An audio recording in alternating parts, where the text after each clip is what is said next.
بسم الله والحمد لله والصلاة والسلام على رسول الله صلى الله عليه وسلم وعلى آله وصحبه أجمعين.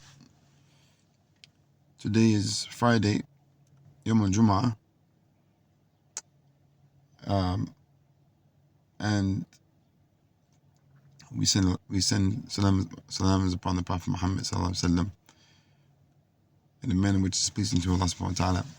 The number of his creation, the weight of his throne, the number of his as numerous as his words, and the number which pleases him subhanahu wa ta'ala, and his family and those who follow and the companions and those who follow them in righteousness. Yeah, I mean. So I wanted to clarify something extremely important these days. We're living in a time where you can say this is a repetition of a reenactment of what Allah has been telling us throughout the Quran and different stories, like the people of Ukhdud, the people who were burned and killed, the story of the boy and the king, the people of the ditch who gave their lives for La ilaha illallah. We read these stories. The magicians who when they realized the reality of Musa alayhi salam, they turned in the face of Fir'aun, the tyrant who symbolizes today basically the international Zionist system and those who are with them from the governments and all the huge armies that have no problem committing genocides, killing people, murdering just to stay in power or to maintain a level of deep fear in the populations so that people won't wake up. They stood in the face of Fir'aun and they welcomed death, and that was the point of change for that was the beginning, the point of decline. And they died. They were killed, but they were martyred. So they, in the beginning of the day, they were sorcerers, kuffar, from the worst of kuffar, and then they became Muslims, shuhada, the best of the believers, because they realized that dying for the truth is true life. Dying for the truth has a more emphatic and more a long-lasting impact on life than living in humiliation. We see this story, the same lesson throughout history. When you look at every nation that stood for truth, they paid in blood. Every nation that paid, that had any, has today, has any, every people of Allah subhanahu wa ta'ala, at any time, they paid in blood. And Allah subhanahu wa ta'ala, He created mankind for worship. وَمَا خَلَقْتُ الْجِنَّ وَالْإِنسَ إِلَّا لِيَعْبُدُونَ. So it only makes sense that this life is a test. And Allah subhanahu wa ta'ala, He says, إِنَّ اللَّهَ اشْتَرَى مِنَ الْمُؤْمِنِينَ أَنفُسَهُمْ وَأَمْوَالَهُم. Indeed, Allah subhanahu wa ta'ala has purchased from the believers their lives and their wealth, because in return is Jannah. So you have to understand that the contract is with Allah subhanahu wa ta'ala, that it's not about living this life, it's not about having things or enjoying. Alhamdulillah, we ask Allah for afiyah. But the reality that when Allah calls on people to stand up in the face of tyranny, to stand up to spread this deen,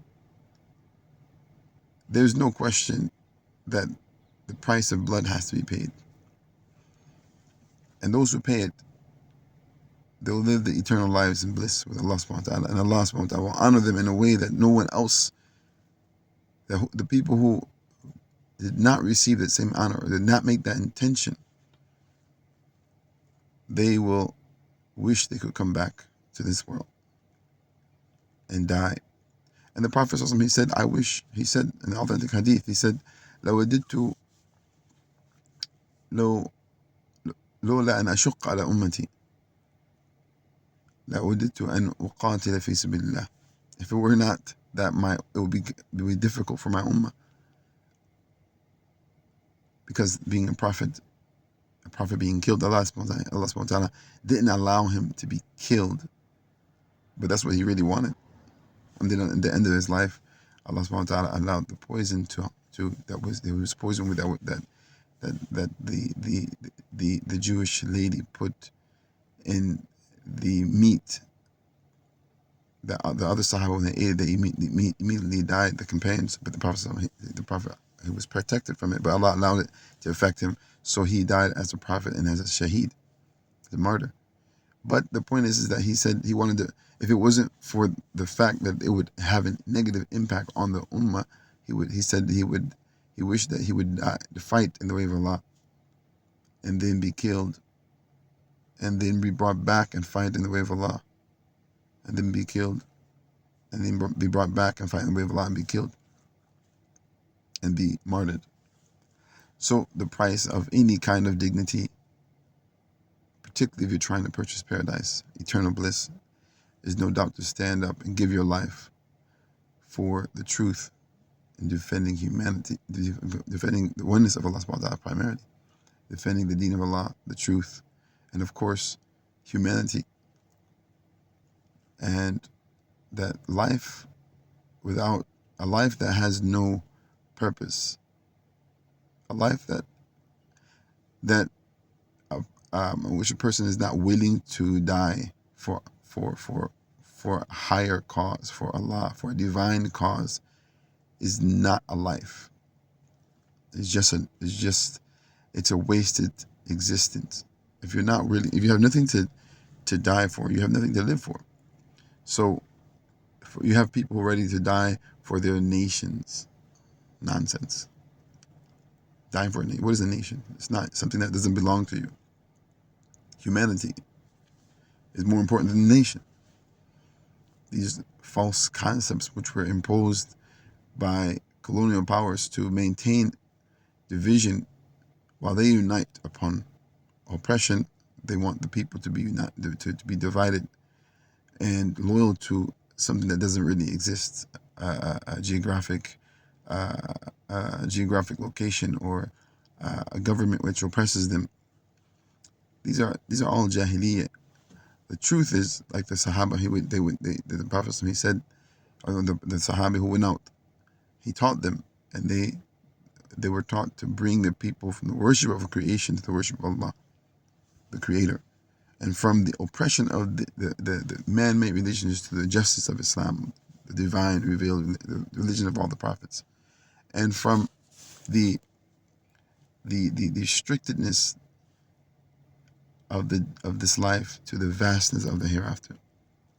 Liberate the people from the worship of nafs, worship of their lust, worship of mankind, worship of government, worship of tyrant, worship of drugs, worship of women or men, to the obedience of Allah subhanahu wa ta'ala, the oneness of Allah, the beauty.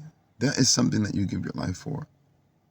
And of course, the names have to come, because it's such a beautiful cause. You have to, the devil and his army, shaitan, they have to call it different names. They have to call it names, of course. They always have to they call freedom fighters, they call them terrorists. They call people who stand for God, they call them fundamentalists. They try to assassinate the character of the cause of the prophets. But then they lie and they try to say they uphold, they respect religion. But, they respect principle. No, you only respect power, even if that power is causing havoc globally, killing and massacring and destabilizing and stealing wealth at a manner that the average human being would not be able to even comprehend. That's why people think everything's conspiracy theory. No, it's a conspiracy, but it's not a conspiracy theory. It's reality, and the level of crime the average human being doesn't understand. but then the person, and this is Allah, He told us this about Fir'aun. Fir'aun said that who was Fir'aun? His CV was full. He was a serial killer of children. He killed children, which is just like just like the Zionists are doing to our brothers in Palestine, massacring children. They can't stand. They can't stand in front of the enemy. In front of the mujahideen, from the fighters, the freedom fighters, fighters for Allah subhanahu wa ta'ala, right? But those who are trying to live and defend their own land, they become how do they end up terrorists? But the people are killing children. 27,000 people, civilians, just bombed in front of the whole world's eyes. They're supposed to have some kind of moral high ground. It's insane what we're living and what we're seeing today. But it's a repetition of what Allah told us in the Quran.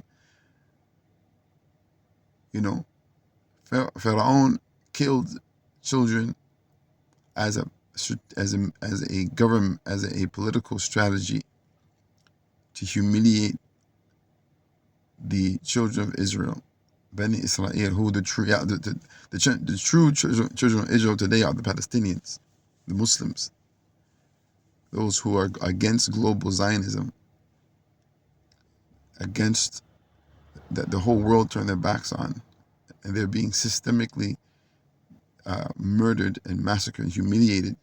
That's the children of Israel. But the people, they don't catch it.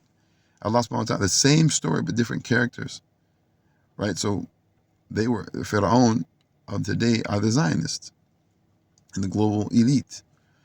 That's the Pharaoh, and they claim that they want some kind of order and structure and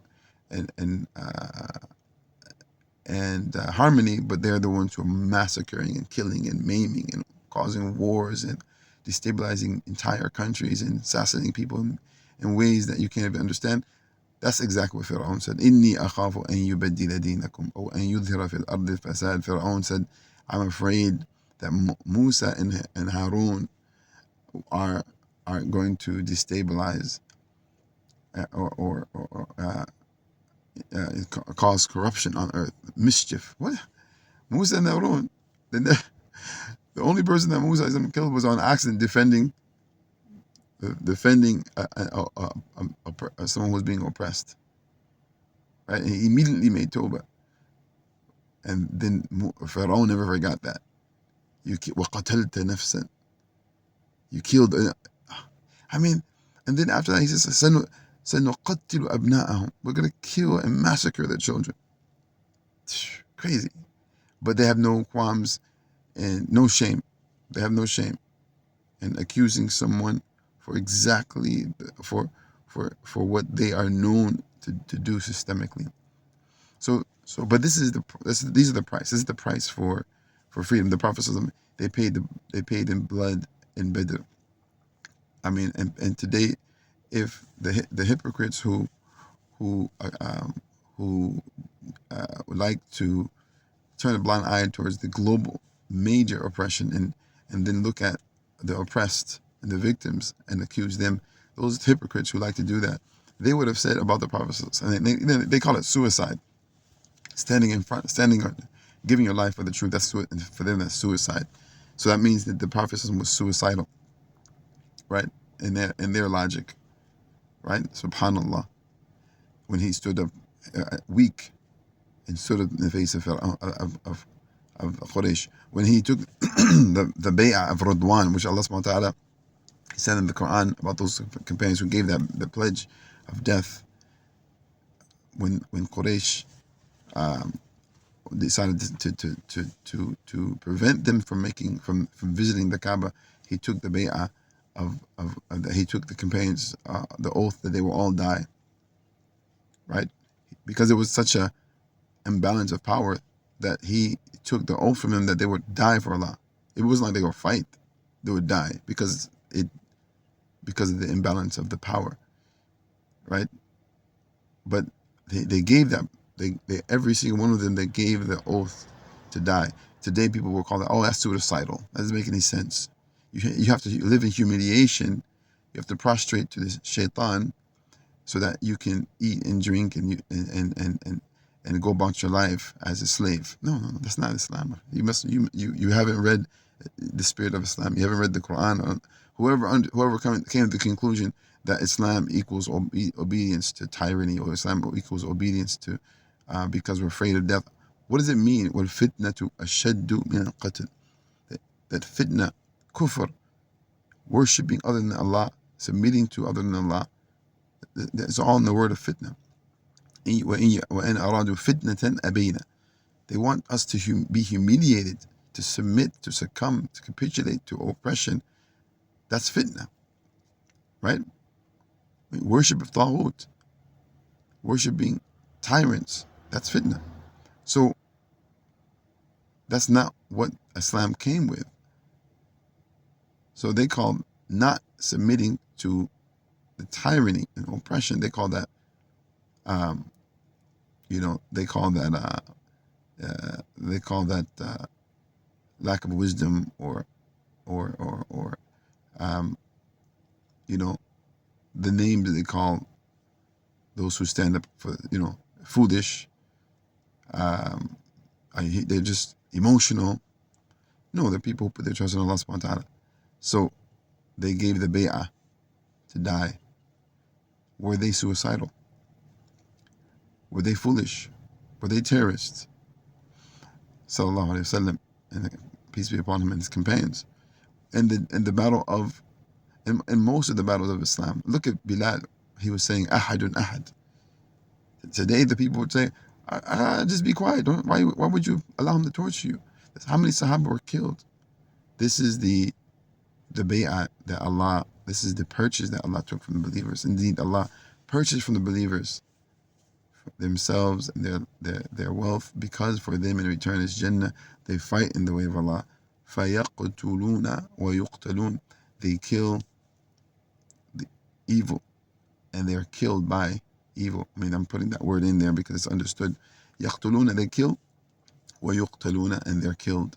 And another qira'ah, فَيُقْتَلُونَ وَيَقْتُلُونَ. They're killed and they kill in defense of the truth, fighting for Allah subhanahu wa ta'ala. Like I said, the people of the ditch, if standing in front of oppression, so that the word of Allah can run supreme, and your life becomes cheap, and you give your life cheap for Allah subhanahu wa ta'ala, for the truth, your children, your family, your wealth, you give it, and you purchase paradise, and you stand, and you on the right side of history, the side of the prophets and their companions who fought and died. How many prophets were killed?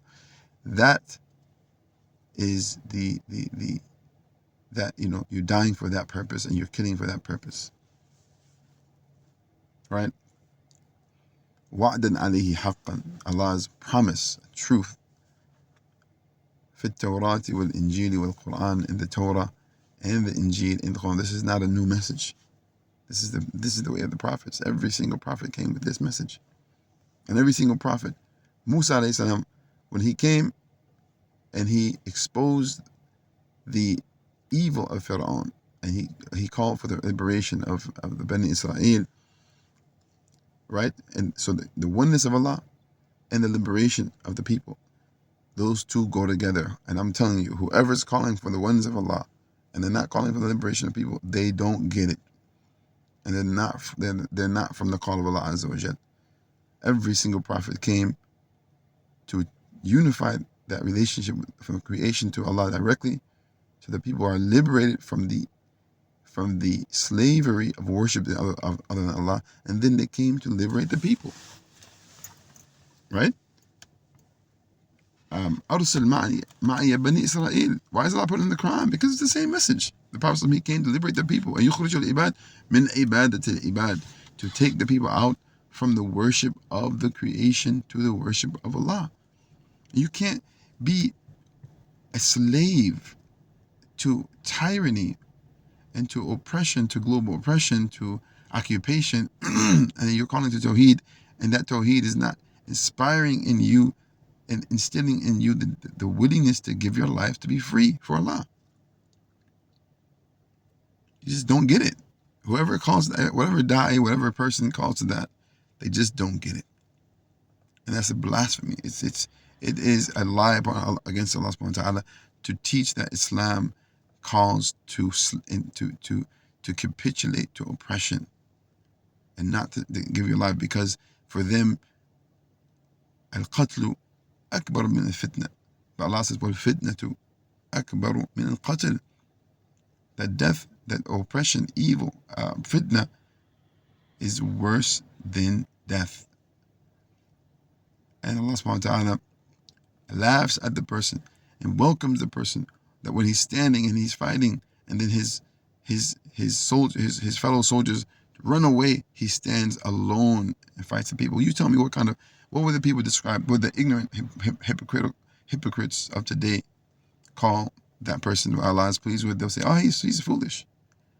He's an idiot. Right? He has too much. He's emotional. He's like the munafiqeen said about the Prophet and the companions when they stood in front of the they stood in the face of the confederations.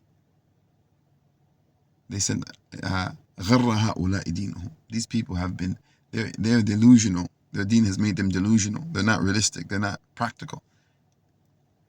Because they think they know. They think that they understand, but they don't understand. They think that they're reformers, but they're the ones who call them corruption. أَلَا إِنَّهُمْ هُمُ الْمُفْسِدُونَ.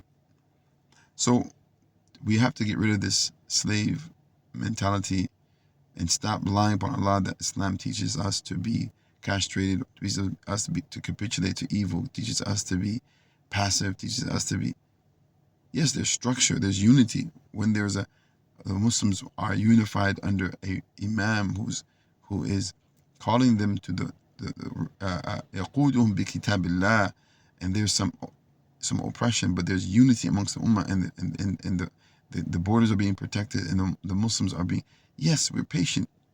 You're patient with the individual oppression, or you're patient. But when the system is calling you to submit to other than Allah subhanahu wa ta'ala, in 100 years of occupation, there's something seriously wrong. And to lie against Allah, they will pay those who lied against Allah subhanahu wa ta'ala using Islam will pay the serious price Yawm al-Qiyamah. Stop calling people to be slaves.